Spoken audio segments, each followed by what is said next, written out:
Bonsoir à tous. Alors, je viens de faire deux parties. Encore une fois, je suis complètement stupide, j'ai oublié d'enregistrer.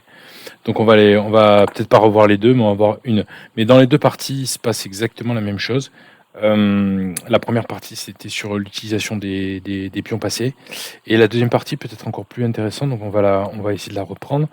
Encore une fois, un CP, c'est pas le fait d'avoir gagné, c'est de voir ensemble à quel point j'essaie tout le temps de faire des choses qui sont conformes avec ce que je vous apprends dans la chaîne et qui sont pas, c'est pas vrai, c'est pas compliqué en soi en fait, hein. Donc je développe mon jeu, hein, je vérifie, toujours pareil, hein, les pièces attaquées, c'est ça qui guide mon jeu et ce n'est que ça.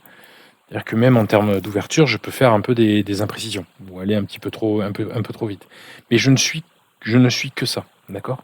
Là, je vois par exemple que, ben non, c'est bon, ça c'est attaqué deux fois, défendu deux fois, je peux tout à fait pousser sur.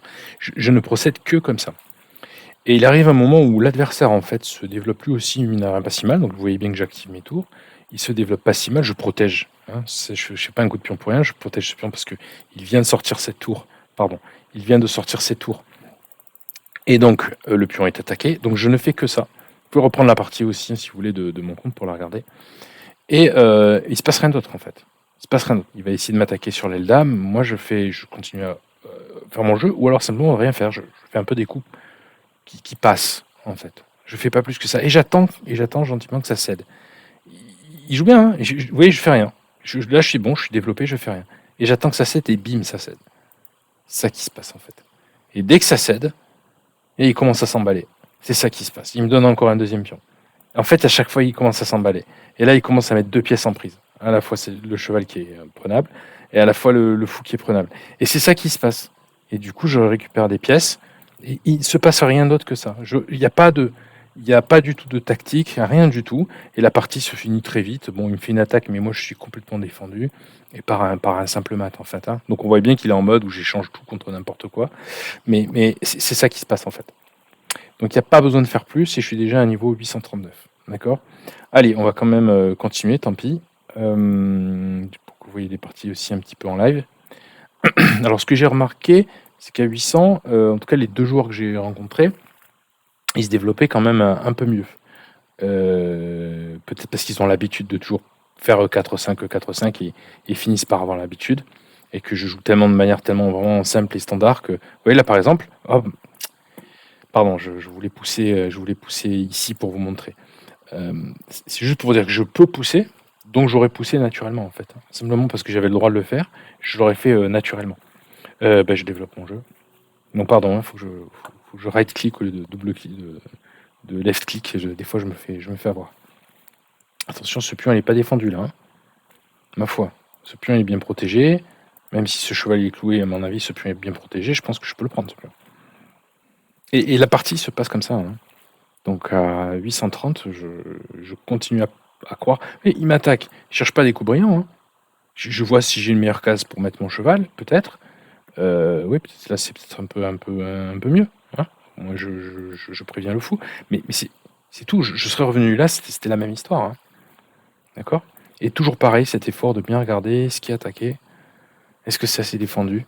Une fois que j'ai fait tout ça, et seulement une fois que j'ai développé mon jeu et que j'ai fait tout ça, là, je peux commencer à regarder les pièces qui sont pas assez attaquées chez lui. D'accord? Donc ça, c'est défendu deux fois, attaqué deux fois. Bon, ben on peut faire un échange tout à fait normal. Je reprends ma pièce, il reprend le pion. D'accord? Là, il y a une fourchette, hein. Attention, méfiez-vous bien, ces fourchettes du pion, ça arrive souvent à votre niveau. Moi, je vais continuer à être principal, je vais me développer. Mais il faut vraiment que vous fassiez gaffe à ces fourchettes du pion.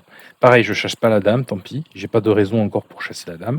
Donc, du coup, je me développe. J'essaie de me développer normalement. Peut-être là, c'est encore plus actif. Mais c'est pas très grave. Je me développe. Attention, hein, il y a toujours cette fourchette-là. En plus, les fourchettes du pion, elles sont assez... Putain, il me laisse encore la fourchette du pion. Elles sont assez... sont pas trop dures à vérifier quand même. Vous avez vos deux pièces qui sont collées contre les pions. Vous devriez le voir quand même qu'il y a cette fourchette du pion. En tout cas, à 830, je sais pas, mais à 900 000, il va falloir commencer à aller voir ces fourchettes de pion parce qu'elles vont vous coûter très cher, d'accord? Alors là, il se trouve que je peux pas développer ma tour. J'aimerais, mais je peux pas la développer. Pour la développer, il faudrait que je bloque la case du fou, je bloque la case du fou. C'est même pas parce que c'est une fourchette, c'est juste parce que je bloque la case du fou. Si je voulais que ma fourchette soit vraiment efficace, ce que j'aurais fait, c'est que j'aurais pris d'abord, pour pour qu'il y ait la dame, et ensuite j'aurais fait une fourchette au fou et à la dame. D'accord? Donc là, il me menace un échec et mat, bien sûr, hein, le dernier coup joué, menace d'échec et mat. Il faut que je le pare. Si je le pars comme ça, ça part rien du tout, hein. Il y a toujours échec et mat, soit ici, soit ici. Donc soit il faut que je fasse ça, soit il faut que je donne comment ça s'appelle, le fou, mais il faut que je fasse quelque chose, il faut que j'interpose une pièce. J'ai pas beaucoup plus de choix, mais allez, je fais ça. J'ai pas envie de pousser de spion, c'est pas bon pour mon développement, je bloque mon fou, ça m'intéresse pas. Mais il y a plus pressé, hein. Le mat, c'est plus pressé que les pièces, etc. Bon, là, j'ai une pièce, hein. Donc là, je vais gentiment prendre la pièce, j'ai aucune raison de pas la prendre. Ok, là, il m'attaque le fou, mais le fou, il est défendu, donc j'en profite pour développer mon jeu. Vous voyez? Je me jette pas sur la pièce, même si c'est bien d'échanger des pièces et tout, etc., quand on a l'avantage, mais voilà. Et là, je sais pas, moi, pour moi, il cède, quoi. Il cède complètement. Il cède complètement, en fait. Ok. Donc voilà, je fais pas beaucoup plus que ça, hein. Je pense que vous avez compris le principe. Alors, je vais essayer de terminer la partie assez rapidement. Mais voilà, et une fois à ce niveau-là, j'ai quand même 2 pièces d'avance, c'est quand même beaucoup. Je cherche pas forcément à mater, je cherche à me faire des pions passés. Donc là, je fais pas ça pour échanger les dames, c'est pour taper sur ce pion et essayer de le récupérer. Et s'il me prend la dame, il me prend la dame, moi je suis content, elle est protégée. Mais c'est ça que je vais essayer de faire. Je vais essayer de m'occuper de ces pions. Hein, vous vous rappelez, il faut d'abord supprimer le contre-jeu. Le contre-jeu qu'il a aujourd'hui, là, ça va être ces pions là, sur l'aile dame, qui sont tous les trois, qui va essayer de pousser et de faire dame. Et donc c'est ça le contre-jeu qu'il a, et je vais essayer de le prévenir. Ça va être ça tous mes coups, c'est essayer de prévenir son contre-jeu. Ok, avec le cheval, attention, le cheval est en l'air, le fou est en l'air. Maintenant je fais que des coups comme ça. Je vais protéger le cheval. Ok, je vois pas de menace.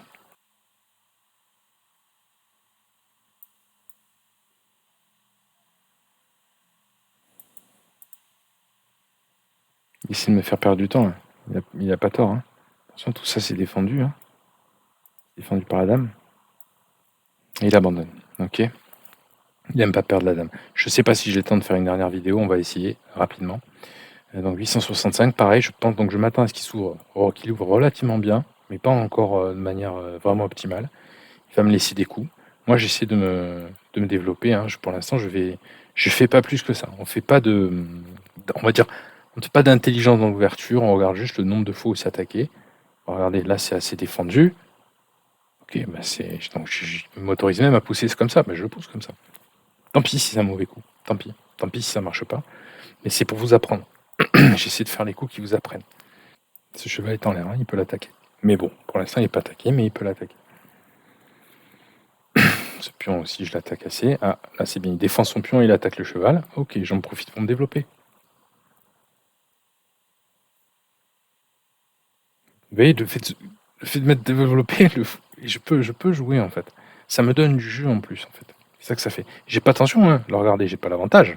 J'ai pas de pion d'avance, j'ai pas de pièce d'avance. C'est pas la question. Mon point, c'est pas ça. Mon point, c'est que je regarde juste ce qui est attaqué, ce qui est pas attaqué, et je défends. Et si j'ai l'occasion de développer, en protégeant, je le fais.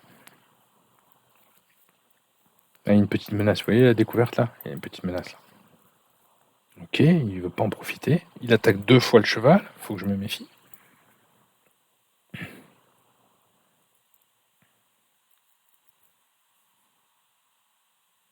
Il m'attaque 2 fois le cheval, faut que je me méfie. Ah, là, je commence à plus avoir trop de cases. Je peux lui prendre ce cheval, ou lui prendre ce fou, ou faire autre chose, ou revenir en arrière, c'est pareil. Alors c'est un peu pénible d'enlever ce cheval parce qu'il me prend le pion ici. Donc je vais essayer de ne pas le laisser me prendre ce pion pour rien. Soit il me prend ce pion, il a perdu un fou. Bon, c'est un choix. Soit il me reprend ce cheval, il n'a pas perdu ce pion et je peux roquer tranquillement. Donc c'est ça l'idée. Donc il y a des découvertes là. Dame elle est alignée sur le fou là. Et il y aura toujours des petites découvertes. Pareil, je profite, je continue à me développer. Et vous voyez, ça menace des découvertes simplement parce que je me développe. Alors il m'attaque ici, il me menace mat. Ok, c'est vrai, tu me menaces mat, tu as tout à fait raison, mais je défends. Je défends la mat, attaque la dame. Voilà, je pense que. Je vais répéter, hein, tant pis, hein, même si vous avez compris l'idée, je vais répéter, hein, jusqu'à ce que ça rentre, et voilà, et ça cède. En fait, le truc c'est ça, c'est que ça finit par céder. Il y a toujours un moment, je sais pas comment vous dire ça, mais en tout cas à ce niveau-là encore, il y a toujours un moment où ça finit par céder. Donc vous êtes patient, vous prenez votre temps, vous activez vos pièces. Là, je fais ça pour sortir la tour. ça va finir par tomber, en fait. Ça va finir par céder, petit à petit. Il y a des découvertes, là, sur le cheval, attention. Vous regardez où c'est attaqué. Prenez votre temps, pas pressé.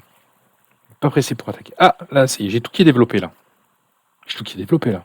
Bon, mais là, maintenant, je peux commencer à combiner. Qu'est-ce que je vais faire? Je vais faire une fourchette. Ici. C'est une bonne fourchette du fou. Ça c'est un bon exercice. Je vais échanger ces fous pour reprendre la dame et attaquer la tour. C'est une bonne idée, ça aussi. Je vais me faire échec et libérer ma tour. Ça, c'est une bonne idée, ça. Il n'y a que des bonnes idées après. D'accord? Regardez les pièces qui ne sont pas protégées, en fait. C'est ça qui va vous donner des idées. Concentrez-vous sur les pièces pas protégées. Ça va vous donner des idées d'attaque. Ah, ben, je peux attaquer ce cheval. Je peux attaquer comme ça. Il va s'enfuir. Ben, c'est encore plus fort, vous imaginez bien, d'attaquer le cheval et la tour en même temps avec un fou. Okay, j'ai le temps de réfléchir. Là, j'ai pas beaucoup de temps. Mais vous, en 10 minutes, vous avez le temps de voir ce genre de coup. En 3 minutes, 2 minutes, etc. Vous savez juste que votre jeu, il est bien, comment ça s'appelle, il est bien développé. Bah, ça suffit largement. Voilà. Et tant mieux, il peut m'échanger les pièces. Moi, j'ai une dame, hein, quand même. Enfin, je veux dire, j'ai une dame pour pourquoi? J'ai une dame pour une pièce. Donc, j'ai vachement d'avantages. Hein. Mon plan reste le même. Hein. Je vais avancer tranquillement. Et puis voilà. Vous voyez, j'avais pas prévu qu'il y ait une menace de mat. Je vous assure, j'avais pas prévu.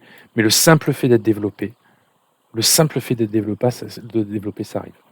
Voilà. Allez, ben, je vais vous laisser là. Et j'espère que je vais pas faire une vidéo trop longue. Au revoir.